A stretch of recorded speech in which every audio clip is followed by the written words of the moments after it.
വഖഫ് board പുനഃസംഘടനയുമായി ബന്ധപ്പെട്ട സംസ്ഥാന സർക്കാരിന്റെ നിലപാടിൽ വീണ്ടും വെട്ടിലാവുന്നത് മുസ്ലിം ലീഗാണ്. പുതിയ നിയമത്തിലെ വകുപ്പ് 14 പ്രകാരം വഖഫ് ബോർഡ് പുനഃസംഘടിപ്പിക്കുമെന്നാണ് ഇന്നലെ വീണ്ടും സർക്കാർ കോടതിയെ അറിയിച്ചത്. അതായത് അമുസ്ലിമുകളെ ബോർഡ് ഭരണസമിതിയിൽ ഉൾപ്പെടുത്തേണ്ടി വരും എന്നതാണ് 14-ാം വകുപ്പിന്റെ നിബന്ധന. അമുസ്ലിമുകളെ ഉൾപ്പെടുത്തുക എന്നത് മുസ്ലിം ലീഗിന്റെ പ്രഖ്യാത നിലപാടുകൾക്ക് വിരുദ്ധമാണ്. 14-ാം വകുപ്പ് പ്രകാരം പുനഃസംഘടനയെ പറഞ്ഞിട്ടുള്ളൂവെന്നും അമുസ്ലിമുകളെ ഉൾപ്പെടുത്തുമെന്ന് കോടതിയെ അറിയിച്ചിട്ടുമില്ലെന്നായിരുന്നു മുസ്ലിം ലീഗിന്റെ ഇതുവരെയുള്ള വാദം. പക്ഷേ ഈ വാദത്തെ ഖണ്ഡിക്കുന്നതായിരുന്നു ഇന്ന് മുഖ്യമന്ത്രിയുടെ വാക്കുകൾ. അദ്ദേഹം തന്നെ അടിവരയിട്ട് പറയുന്നു, പുതിയ നിയമ ഭേദഗതി പ്രകാരം അമുസ്ലിമുകളെയും ഉൾപ്പെടുത്തേണ്ടി വരുമെന്നത്. ഇതോടുകൂടി വെട്ടിലാവുന്നത് ലീഗ് നേതൃത്വം എന്നതാണ് സാഹചര്യം. കോടതിയെ നിലപാടറിയിക്കാൻ സാവകാശമുണ്ടെന്നിരിക്കെ സർക്കാർ തിടുക്കപ്പെട്ട് കോടതിയിൽ നിലപാടറിയിച്ചത് സംഘപരിവാർ താൽപ്പര്യമാണ് എന്ന പ്രതിപക്ഷവും ആരോപിക്കുന്നതിനുണ്ട്.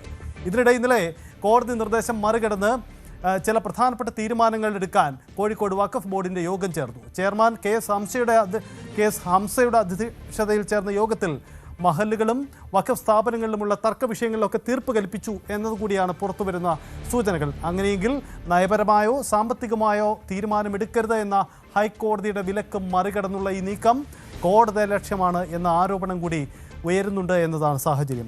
മുസ്ലിം ലീഗ് തുടർ നിലപാട് എന്തെടുക്കുമെന്നതാണ്. സർക്കാർ മാറട്ടെ, രാഷ്ട്രീയ സാഹചര്യങ്ങൾ മാറട്ടെ, പക്ഷേ ഞങ്ങളുടെ നിലപാടിൽ ഒരു മാറ്റവുമില്ല എന്നതാണ് ലീഗ് ഈ വിഷയത്തിൽ ആവർത്തിച്ച നിലപാടുകൾ സ്വീകരിച്ചിരുന്നത്. അങ്ങനെയെങ്കിൽ ലീഗ് നേതൃത്വത്തെ വിശദീകരിക്കാൻ ബുദ്ധിമുട്ടുണ്ടാക്കുന്ന രീതിയിലേക്ക് ഈ പ്രതിസന്ധി മാറുന്നു എന്നതാണ് സാഹചര്യം.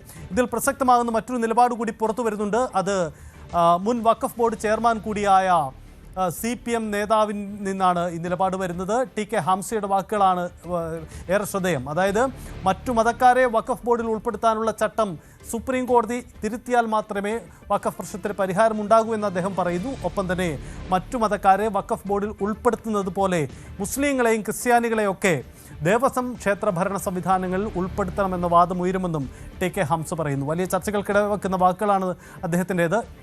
കേൾക്കാം TK ഹംസയുടെ വാക്ക്. അപ്പോൾ ഇത് നോമിനേറ്റ് ചെയ്യാനും കമ്മിറ്റി ഉണ്ടാക്കാനും ഒക്കെ ഉള്ള അധികാരം സംസ്ഥാന ഗവൺമെൻറ്റിനുണ്ട്. ഈ പ്രശ്നം ഹൈക്കോടതിയിൽ പെൻഡിങ് ആയതുകൊണ്ടാണ് ആ 2 പോസ്റ്റ് ഫില്ലപ്പ് ചെയ്യാതെ പുനഃസംഘടിപ്പിച്ച പിണറായി ഗവൺമെൻറ്. കാരണം പിണറായി ഗവൺമെൻറ്റിൻ്റെ കാലത്ത് മറ്റേ ബോർഡിൻ്റെ കാലാവധി കഴിഞ്ഞപ്പോൾ പുനഃസംഘടിപ്പിക്കണമല്ലോ. ആ സമയത്താണ് ഇന്ത്യ ഗവൺമെൻറ്റിൻ്റെ ഭേദഗതി നിയമം വരുന്നത്. ആ നിയമത്തിൽ ഇന്ന് വരെ ഇല്ലാത്ത കീഴ്വഴക്കങ്ങളൊക്കെ മറികടന്നുകൊണ്ടുള്ള ഒരു നിയമം. മുസ്ലിങ്ങളുടെ സമ്പത്ത് സംരക്ഷിക്കുന്ന, ദാനം ചെയ്ത സമ്പത്ത് സംരക്ഷിക്കുന്ന ബോർഡാണല്ലോ വഖഫ് ബോർഡ്.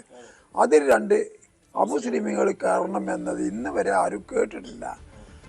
അപ്പോൾ ഇതിൻ്റെ നിലവിലുള്ള ആ ഒരു മതേതരത്വം മറ്റേ അങ്ങോട്ടും ഇങ്ങോട്ടും വിട്ടുവീഴ്ചയെ തകർക്കാനും സംഘർഷം ഉണ്ടാക്കാനുള്ള ഒരു തുടക്കം കുറേയായി കേന്ദ്രത്തിൽ BJP തുടങ്ങിയിട്ട്. അതിൻ്റെ ഭാഗമാണിത്. എന്നാൽ പിന്നെ ദേവസ്വം ബോർഡിൽ എന്താ 2 മുസ്ലിം ഇല്ലാത്ത?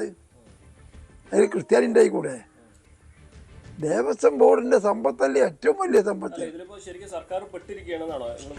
പെട്ടതാണ്. കോടതി എന്താ വെച്ചാൽ പറയട്ടെ. ഇപ്പം ഞാൻ പറയാം, രാമക്ഷേത്രത്തിൽ വലിയ അഴിമതി നടന്നു പറഞ്ഞാൽ രാമക്ഷേത്രത്തിൻ്റെ ഭരണസമിതിയിൽ എന്താ TK ഹംസനെ ഒന്ന് എടുത്താൽ? വഖഫ് ബോർഡിൽ 2 അമുസ്ലിമിനെ എടുക്കണമെന്ന് പറഞ്ഞാൽ ദേവസ്വം ബോർഡിൽ മുസ്ലിമിനെ എടുക്കാലോ. അവർ കക്കണ്ടി നമ്മൾ കണ്ടുപിടിക്കും. നമ്മളെ കളവ് കണ്ടുപിടിക്കാനാണ് ഇവർ 2 ആൾ വെക്കണമെന്നാണ് അതിൻ്റെ ഇത് വിചാരം. അതാ വഖഫ് ബോർഡിൽ മറ്റ് സമുദായത്തിലെ മെമ്പർമാരെ കയറ്റണം എന്ന് ദുരുദ്ദേശപരമാണ്. അത് സ്വീകാര്യമല്ല എന്ന് സുപ്രീം കോടതി വിധിക്കും എന്നാണ് എൻ്റെ പ്രതീക്ഷ. അപ്പോഴേ പരിഹാരമാവുള്ളൂ. ഇതാണ് TK ഹംസയുടെ വാക്കുകൾ. വലിയ ചർച്ചകൾക്കിടവയ്ക്കുന്ന ഒരു നീക്കം കൂടിയാണ് അദ്ദേഹത്തിൻ്റെ വാക്കുകൾ. ഇതിൽ നേരത്തെ നമ്മൾ സൂചിപ്പിച്ചതുപോലെ മുഖ്യമന്ത്രി ഇന്ന് ഈ വിഷയത്തിൽ നിലപാട് വ്യക്തമാക്കുന്നു. അതായത് വഖഫ് ബോർഡിൽ അമുസ്ലിമുകളെ വെക്കേണ്ടി വരും. കേന്ദ്ര നിയമം അങ്ങനെ പറയുന്നുണ്ട്, അത് നടപ്പിലാക്കിയേ തീരൂ എന്നതാണ് VD സതീശൻ എന്നെടുത്ത നിലപാട്. ഈ നിലപാടോടുകൂടി മുസ്ലിം ലീഗ് ഒന്നുകൂടി വെട്ടിലാവുന്നു എന്നതാണ് സാഹചര്യം. മുഖ്യമന്ത്രിയുടെ വാക്കുകൾ.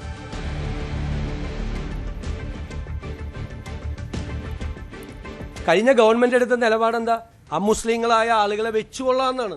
കാരണം അത് ഗവൺമെൻറ് പാസ്സാക്കിയ നിയമമല്ലേ അത് അല്ലല്ല ഞങ്ങളല്ല കേട്ടോ. നിങ്ങൾ പറഞ്ഞത് ഈ അമുസ്ലിങ്ങളായ ആളുകളെ പിന്നീട് വെച്ചുകൊള്ളാം എന്ന് ഉത്തരവിൽ തന്നെ ഉണ്ട്.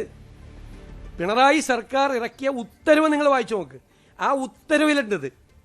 എന്നിട്ട് ഇപ്പോഴും വഖഫ് ബോർഡ് പോയി ഹൈക്കോടതിയിലും സുപ്രീം കോടതിയിലും പറയുന്നത് ഞങ്ങൾ വെച്ചുകൊള്ളാം, ഞങ്ങളത് വെച്ചുകൊള്ളാമെന്നാ. അല്ല, അത് ഇപ്പോൾ സെൻട്രൽ ആക്ട് അല്ലേ. ഇപ്പോൾ കോടതി അതിനെതിരായിട്ട് സെൻട്രൽ ആക്ടിനെതിരായിട്ട് സുപ്രീം കോടതി പോയിട്ട് സുപ്രീം കോടതി അത് തള്ളിയത് കൊണ്ടാണ് പിണറായി സർക്കാർ വഖഫ് ബോർഡ് വെച്ചപ്പോൾ ഞങ്ങൾ ഈ 2 അമുസ്ലിം പ്രതിനിധികളെ ഞങ്ങൾ വെച്ചുകൊള്ളാം. ചിലപ്പോൾ തെരഞ്ഞെടുപ്പിന് മുമ്പായതുകൊണ്ടായിരിക്കും വെക്കായിരുന്നത്.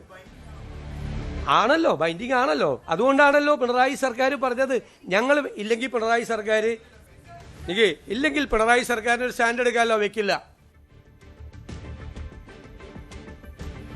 യെസ്, ഇതാണ് മുഖ്യമന്ത്രിയുടെ വാക്കുകൾ. അതായത് പിണറായി സർക്കാരും അങ്ങനെ പറഞ്ഞു, അതുകൊണ്ട് അത് ബൈൻഡിംഗ് ആണ്, കേന്ദ്ര നിയമമാണ്, അതുകൊണ്ട് തങ്ങൾക്ക് വ്യത്യസ്തമായ നിലപാടില്ല എന്നതാണ് മുഖ്യമന്ത്രി ആവർത്തിക്കുന്ന കാര്യം. പക്ഷേ ഇതുണ്ടാക്കുന്ന രാഷ്ട്രീയ പ്രതിസന്ധി ചെറുതല്ല. CV അനുമോദുണ്ട്.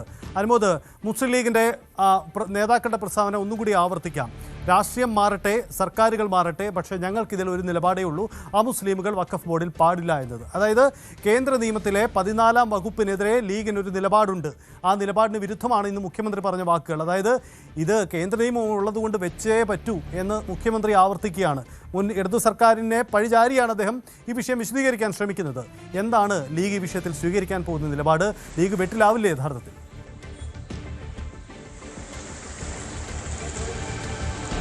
നമുക്ക് ഒറ്റ വാക്കിൽ ഇത് പറയുമ്പോൾ PMCയെ പോലെ തന്നെ ഈ വിഷയവും ലീഗിന് ബാധ്യതയാകുമോ എന്നുള്ള സംശയമാണ് ആദ്യം ഇതിൽ ഉയരുക. ഇതിൽ 2 കാര്യങ്ങൾ നമ്മൾ പ്രധാനമായിട്ടും വിലയിരുത്തേണ്ടതുണ്ട്. ഒന്ന്, ഇക്കാര്യത്തിൽ മുസ്ലിം ലീഗിന്റെ നിലപാട് ഒരിക്കലും അമുസ്ലിങ്ങളെ ഇതിൽ ചേർക്കണം എന്ന തരത്തിലല്ല. മുസ്ലിം ലീഗ് എല്ലാ നിലപാടും അവർക്ക് ഇതുമായി യോജിച്ചു പോകാനാകില്ല എന്നുള്ളതാണ്. പക്ഷേ നിയമപരമായിട്ട് ഇതിൽ ബാധ്യതയുണ്ട് എന്ന അത്തരത്തിലൊരു സാങ്കേതികത പറഞ്ഞാണ് മുഖ്യമന്ത്രി ഇപ്പോൾ ഇതിൽ അമുസ്ലിങ്ങളെ ചേർക്കേണ്ട സാഹചര്യത്തെക്കുറിച്ച് വിശദീകരിക്കുന്നത്. ഇതിൽ മുസ്ലിം ലീഗിന്റെ ഭാഗത്തു നിന്നുള്ള വിശദീകരണം നമുക്ക് മനസ്സിലാക്കാൻ കഴിഞ്ഞത്, നിലവിൽ ചേർത്തിട്ടുള്ള വഖഫിന്റെ ഈ സംവിധാനം, അതിലെ ഭരണസമിതി തന്നെ ചട്ടവിരുദ്ധമായിട്ടാണ്. അതിൽ അർഹതയില്ലാത്തവരെയാണ് ഉൾപ്പെടുത്തിയിട്ടുള്ളത്. അപ്പോൾ 14-ാം വകുപ്പിൽ പറയുന്നത് പോലെ കൃത്യമായ ആ ഡെഫിനിഷൻ അവിടെ ക്ലിയർ ആയിട്ടില്ല ഈ നിയമനത്തിൽ എന്നുള്ളതാണ് പറയുന്നത്. അതിൽ അമുസ്ലിങ്ങളെ ചേർക്കുന്നതിനോടൊപ്പം തന്നെ ഇപ്പോൾ ഉൾപ്പെടുത്തിയിട്ടുള്ള പണ്ഡിതരുടെ യോഗ്യതയും അതിലുള്ള അംഗങ്ങളുടെ യോഗ്യതയും ഒന്നും പാലിക്കപ്പെട്ടില്ല എന്നാണ് പറയുന്നത്. അപ്പോൾ അത് മുൻനിർത്തിയാണ് ലീഗ് ഇതിനെ പ്രതിരോധിക്കുന്നത്. അതായത് ഈ ഒരു ഭരണസമിതി അംഗീകരിക്കുന്നതല്ല, അത് പുതിയ സർക്കാർ അതിനെ മാറ്റാൻ പോവുകയാണ്. രണ്ടാമതായിട്ട് ഇതിനെതിരെ ലീഗ് കൊടുത്ത ഹർജി സുപ്രീം കോടതിയിലുണ്ട്. ആ സുപ്രീം കോടതിക്ക് മുമ്പിൽ അമുസ്ലിങ്ങളെ ചേർക്കുന്ന ഈ വിഷയമടക്കമുള്ളതിനാൽ അതിലൊരു തീർപ്പ് വരും എന്ന തരത്തിലാണ് ലീഗിന്റെ വിശദീകരണം. പക്ഷേ പ്രായോഗിക തലത്തിൽ നോക്കുമ്പോൾ മുഖ്യമന്ത്രി ഇന്ന് പറഞ്ഞത് തീർച്ചയായിട്ടും ലീഗിനെ വെട്ടിലാക്കുന്ന ഒന്നും തന്നെയാണ്. അനുമോദ്, അതിൽ വെല്ലുവിളി മുസ്ലിം ലീഗും കൂടി ഉൾപ്പെടുന്ന സർക്കാരാണ് ഈ നിലപാടെടുക്കുന്നത്. അതിൽ ലീഗിന് അപ്പോൾ വിശദീകരിക്കാൻ പാടുപെടേണ്ടി വരില്ലേ? ആദ്യഘട്ടം, അതായത് ഹൈക്കോടതിയിൽ 14-ാം വകുപ്പ് നടപ്പിലാക്കും ഞങ്ങൾ എന്ന് ഹൈക്കോടതി നിലപാടെടുത്തപ്പോൾ N. ഷംസുദ്ദീൻ ആവട്ടെ, PMA സലാം ആവട്ടെ, അവർ വിശദീകരിച്ചത് 14-ാം വകുപ്പ് നടപ്പിലാക്കുമെന്ന് പറഞ്ഞാൽ അത് അമുസ്ലിമുകളെ വെക്കുമെന്ന് സമ്മതിച്ചു കൊടുക്കലല്ല എന്നതാണ് അന്ന് അവർ എടുത്തിയ വിശദീകരണം, ന്യായീകരണം അതായിരുന്നു. പക്ഷേ ഇന്ന് മുഖ്യമന്ത്രി ആവർത്തിക്കുന്നു, ഞങ്ങൾ അമുസ്ലിമുകളെ നിയമിച്ചേ പറ്റൂ, അത് ഞങ്ങളുടെ ബാധ്യതയാണ്, ഞങ്ങളുടെ ആ നിയമത്തിൽ അതാണ് പറയുന്നു എന്ന കാര്യം. അപ്പോൾ സർക്കാർ സമ്മതിച്ചു കൊടുത്ത ഒരു കാര്യത്തെ ഇനി പഴയ ന്യായം പറഞ്ഞ് പിടിച്ചു നിൽക്കാൻ ലീഗിന് കഴിയുമോ എന്നതാണ് പ്രതിസന്ധി. തീർച്ചയായും അതുതന്നെയാണ്. PMC പദ്ധതി എങ്ങനെയാണോ ലീഗ് ഈ നയങ്ങൾ പറഞ്ഞ് ന്യായീകരിച്ചത്, അതുപോലെ തന്നെ ഈ വിഷയത്തിലും അവർക്ക് മുമ്പിൽ പ്രതിസന്ധി തന്നെയാണ് വരുന്നത്. കാരണം മുഖ്യമന്ത്രിയുടെ വാക്കുകൾ വളരെ വ്യക്തമാണ്. കഴിഞ്ഞ സർക്കാർ 2 അമുസ്ലിങ്ങളെ ഇതിൽ ഉൾപ്പെടുത്താമെന്ന ഉറപ്പ് കൊടുക്കുന്നത്, അതുകൊണ്ട് ഞങ്ങളത് ചെയ്യാൻ ബാധ്യസ്ഥരാണെന്ന് പറയുമ്പോൾ ഇവർക്ക് ഈ സർക്കാരിന് മുന്നിൽ മറ്റു വഴികളില്ല എന്ന് മുഖ്യമന്ത്രി പറയുമ്പോൾ മുസ്ലിം ലീഗിന്റെ നയവും നിലപാടും ഇവിടെ ചോദ്യം ചെയ്യപ്പെടുക തന്നെയാണ് ചെയ്യുന്നത്.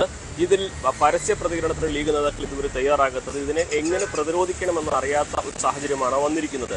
പല വിഷയങ്ങളിലും ലീഗ് ഭരണത്തിന് ഏറുന്നതിന് മുൻപ് ഉന്നയിച്ച കാര്യങ്ങളിൽ ഒന്നൊന്നായി എടുത്തു നോക്കുമ്പോൾ അതിൽ നിന്നൊക്കെ അവർക്ക് പിന്നോട്ട് പോകേണ്ട ഒരു സാഹചര്യമാണ് വരുന്നത്. സ്വാഭാവികമായിട്ടും ഇനി സമസ്ത ഉൾപ്പെടുന്ന പണ്ഡിത സഭകൾ ഇതിനെതിരെ വലിയ വിമർശനവുമായിട്ട് വരുമെന്ന കാര്യത്തിൽ സംശയമില്ല. ഇപ്പോൾ തന്നെ TK ഹംസ, അദ്ദേഹം മുതിർന്ന CPM നേതാവാണ്, അതുപോലെ തന്നെ വഖഫിന്റെ മുൻ ചെയർമാൻ, അദ്ദേഹത്തിന്റെ നിലപാടും അദ്ദേഹം പറയുമ്പോൾ ഇതിൽ മറ്റു മതക്കാരെ ഉൾപ്പെടുത്തേണ്ട സാഹചര്യമില്ല എന്ന് ഇടതുപക്ഷം തന്നെ പറയുന്നൊരു സാഹചര്യം. അപ്പോൾ മുസ്ലിം ലീഗിനെ സംബന്ധിച്ച് ഇത് സർക്കാർ പറഞ്ഞതിൻ്റെ അടിസ്ഥാനത്തിൽ, നിയമത്തിൻ്റെ അടിസ്ഥാനത്തിൽ നടപ്പാക്കേണ്ടി വരുമെന്നത് എങ്ങനെ ഈ പണ്ഡിതരെയും മറ്റ് ഈ സമുദായത്തിലുള്ളവരെയും ബോധ്യപ്പെടുത്തുമെന്ന ചോദ്യം തന്നെ അവിടെ പ്രസക്തമായിട്ട് ഉയരുന്നത്. നിയമത്തിൻ്റെ കള്ളികളൊക്കെ പറഞ്ഞുകൊണ്ട് നിൽക്കാൻ ശ്രമിക്കാമെങ്കിൽ പോലും ഇതിൽ പൂർണ്ണമായിട്ടും ഒരു തൃപ്തികരമായ മറുപടി ലീഗിന് അണികൾക്ക് നൽകാൻ കഴിയാത്ത ഒരു സാഹചര്യമാണുള്ളത്. സ്വാഭാവികമായിട്ടും ലീഗ് നേരത്തെ പറഞ്ഞ വിഷയങ്ങളിൽ PM ശ്രീയെയും അതുപോലെ PMA അവസ്ഥയിലും ഒക്കെ വിവാദങ്ങളെ പോലെ തന്നെ ഈ വിഷയത്തിലും അണികൾക്ക് മുമ്പിൽ നിലപാട് മറന്ന ഒരു പാർട്ടിയായിട്ട് നിൽക്കുന്ന സാഹചര്യത്തിലേക്കാണ് എത്തുക. എന്നാണെങ്കിലും ലീഗിന്റെ വിശദീകരണം പരസ്യമായിട്ട് ഇതിൽ പ്രതികരിക്കാൻ ലീഗ് നേതാക്കൾ ഇതുവരെ തയ്യാറായിട്ടില്ല. കാരണം അങ്ങനെ പറഞ്ഞു നിൽക്കാൻ കഴിയുന്ന ഒരു വിഷയമല്ല. അനുമോദിലേക്ക് വരാം. കൂടുതൽ വാർത്തകൾക്ക് News 18 Keralam YouTube channel subscribe ചെയ്യുക.